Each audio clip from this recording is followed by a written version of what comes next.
honestly, if you think about it, this is a big popularity contest. It is a popularity contest. You don't have any animosity towards anybody. I don't think No. anybody has any animosity towards you. Look, I don't want any drama, okay? Yeah, I don't want it either. I swear to you, I don't want any drama. I just love how people are like, all of a sudden being nice to Beth. It's like, you know, whatever. I'm in a room with Beth, and Beth isn't really Miss Popularity, so I'm thinking, oh, crap, I'm in her room. What if, you know, her vibe gets on me? What if the other girls want me out? At the end of the day, if I do lose, it's not the end of the world. Sure. You know what I mean? So. Welcome back, everybody, to episode number 2. Johnny went home last time on the first episode. Besides that, nothing really crazy happened on the first episode. So I think we could just jump right on to episode number 2 here. Of course, we had Beth and Tina there talking about how they don't want any drama. And, you know, they're not about that. They're just going to be friends. It's going to be a nice season. Everyone's going to get along and be happy. Of course, Beth, once again, thinks that she's the targeted cast member. She loves to play the victim. I mean, she's crazy. We all see this. She's ugly, which we all see this too. Tina's so mean. I don't understand why Beth got so much hate from, like, the house and everything. Like, looking back at it now, you would think that it would be Tina. I mean, she seems like such a bully. It's just not a nice person. But I don't know. I might just be on Team Beth this season. And then I look at Tina. She has zero integrity for what she did to Kenny yesterday by not voting for him. The thing is, I really like Tina. I think she's a really honest, fun person. But I think being around these people kind of got to her. And I think that these people kind of, like, steal your soul and suck you in the vortex of lawlessness. And I'm expecting to go into the duel every single time because I think there's a bunch of bitches on this one. But I love just messing with them and playing with them. It's actually very fun for me. Yeah, we need better villains on the show now. I mean, I don't know who we have now. What, Fessy? He's just boring. He's not even fun to, like, hate. You know? Beth was such a good villain. I could see why some people didn't like her and everything. You could tell she likes to get under people's skin. It's fun for her. She enjoys doing it. And it's fucking awesome. Yeah. And I don't even think, like, there's a single villain on the seasons now. I can't think of one. But hopefully in the upcoming few seasons, they bring on some new fresh meat. And somebody's an actual villain, but not like a terrible person outside of the show as well. Because we've had a couple of shitty people, but we need a good villain. Today's challenge is called ring toss. So as you guys can see, there's a waist-deep, huge mud pit in the center of this big, beautiful farm. Inside the pit, we have 10 different colored poles with 6 of the same colored rings around each one of them. All right, here's how it's gonna go down. We're gonna have 2 heats, a male and a female. You guys are gonna start on the outside of the pit. When I sound the air horn, you're gonna bust into the pit, go as fast as you can across it, grab 1 ring. Here's the catch. You're not going for your own color. You're gonna be going for all of your opponent's colors, because once any of those 6 colors are outside the pit on their designated posts, that player is automatically eliminated. Alright, so if that was a little bit confusing for anybody, basically, you got individual poles and rings, all with a different color on them. You get a color, but your goal is to not go and get your colored rings back to your pole. The goal is to get all of the opponent's colored rings back to their color. So, clearly, this opens up a lot for alliances and teamwork, and basically whoever doesn't have the most friends, basically is probably going to be out first, or whoever the house wants out first is going to be out first. But, yeah, just jump right on into the male round, and not that big of a deal here. Of course, it is the female gauntlet day, the female duel day. But let's see who can pull it out for the guys. Dude, I look fly in the Speedos, dude. You gotta have what you work with, you know what I'm saying? I'm dead sexy, baby. Wes, you better put a lot of sunscreen on. You're starting to glow. Some of these boys like to think they're large and in charge, but when they got down to those little Speedos, some of them weren't too large. on my hit list is definitely Wes. He's good in the water. I think Tyler, a lot of people are afraid of because he's also a swimmer and fast in the water. Well, as we see here, Kenny and Wes just couldn't help themselves from trying to one-up each other and be all macho man. I could just picture them standing there like, what, you wanna fucking wrestle, bro? I'll fucking wrestle, bro. Let's fucking wrestle, bro. And of course, the only reason why, they just wanted to touch each other. They just wanted to touch each other. And you got Big Easy in the background just looking at him like, yeah, boys, you get it in there. But also, not gonna lie, I don't know if the rumors were ever confirmed or not about young Wes, but it does look like he is a little bit roided up, you know, on that juice a little bit. I don't know. Doesn't matter now, obviously. It's been a long, long time. Decades, I think, since this season. But alright, let's jump in here.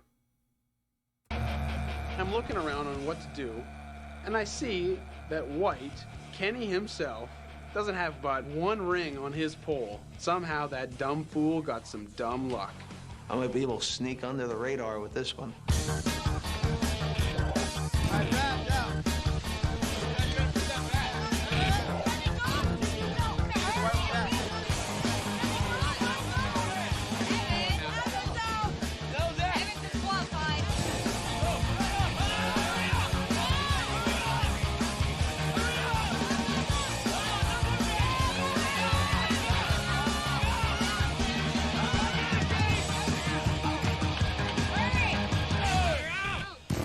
Kenny, you win. Kenny pulls out the W. Good for him. Again, not that big of a deal since it is the female elimination day. I just wanted to bring it back to the start of the elimination here. What the fuck are these dudes doing? Look at these guys in like the left / like right of the screen. Full on diving. The guy on the left, far left, full on extended. That's CT. He did a full on 2-foot takeoff, swan dive into like 3 or 4 feet of water. I'm so surprised not one of the dudes who did a fucking swan dive ended up breaking their necks or at least like a wrist or something. What the fuck were they thinking? I can't get this like dirty, so I can't wear it, so I'm just nervous. It's the first time anyone's ever seen me without it, so like, I'm just being stupid. Oh, I do not want to cry on this one. Whatever. Can we get like a Speedo cap? Because I want one. So DM, you know, just recently finished her last part of chemo, and we know that she wears a wig. So some of us girls are gonna put swimming caps on our hair so that DM doesn't feel uncomfortable.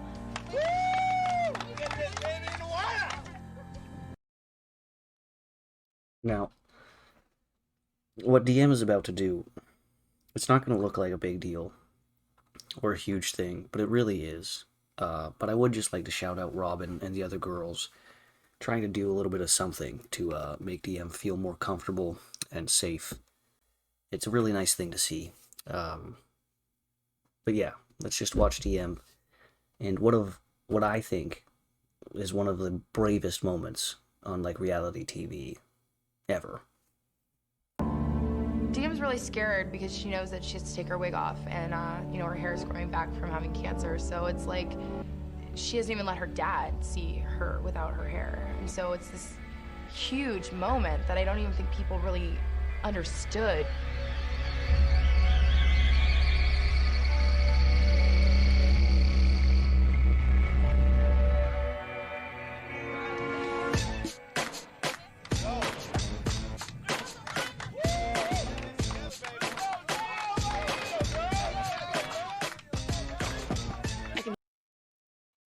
So yeah, again, it doesn't look like a big deal.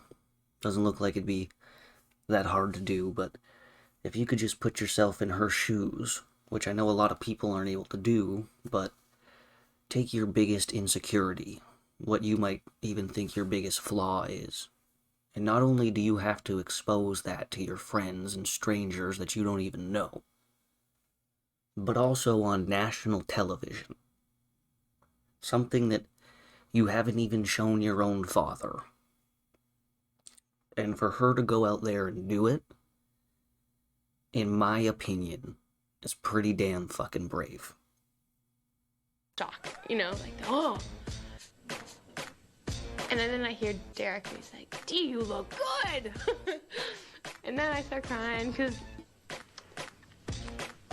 makes me feel nice. And at that moment, when she takes her wig off and turns into G.I. Jane, looking like a little sexy supermodel secret agent. There's something weird, just ripping that thing off sounded kind of good. Damn right, CT. She does look like a motherfucking Jodie Foster G.I. Jane. She looks like a badass. And she did it like a badass. And for that, I think we can all thank DM for showing us that no matter what it is, no matter where you are, if you just put yourself out there, you know, good things will happen. Because she didn't have to do this. She could have just gave up, you know, said, you know what, I'll go into the elimination. I'm not going to take my wig off in front of all these people on TV and let it get to her and, you know, cause her to miss out on something. And, you know, not give that little bit of an inspirational moment to a lot of the people in the house. There's clips that I haven't shown, actually, that people will, that say how inspirational it is and how much that moment even meant to them. So, I feel like a proud dad right now.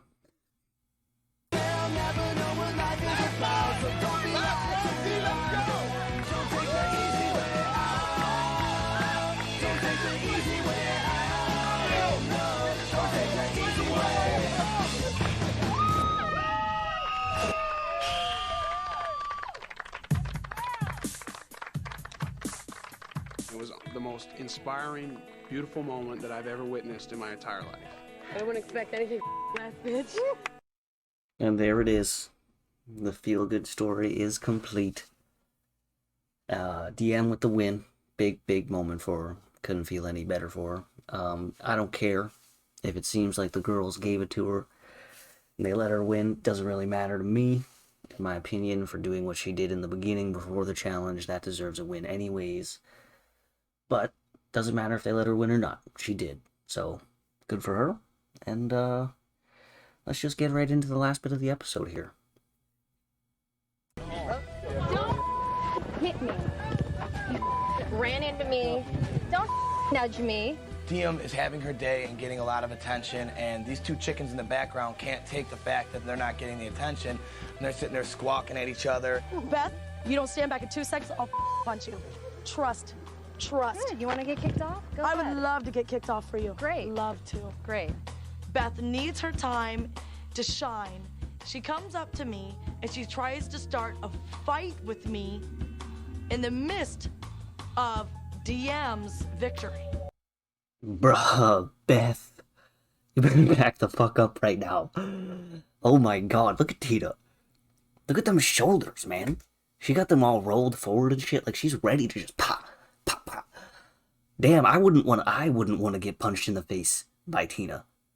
Beth, you need to back the hell up. Good with me. Stop my ass. You think I'm afraid of you? I'm not afraid of you. Beth. Tina. Beth convinces me. Do it. Do it. Beth. Tina.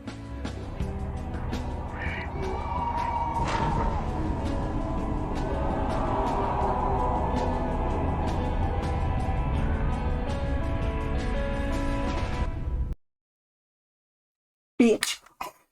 That's all I could think about in my head when I like paused on this. Just bitch. Oh, Tina, let that right hand go. She did connect. Beth was asking for it, but we'll have to see the aftermath of the punch heard around the world back in 2000 and whatever the hell it was. But hopefully you guys enjoyed episode number 2 there. And if you didn't, sorry, I guess, my bad. I don't know. But if you did, cool. Anyways, hopefully you guys all have a good one.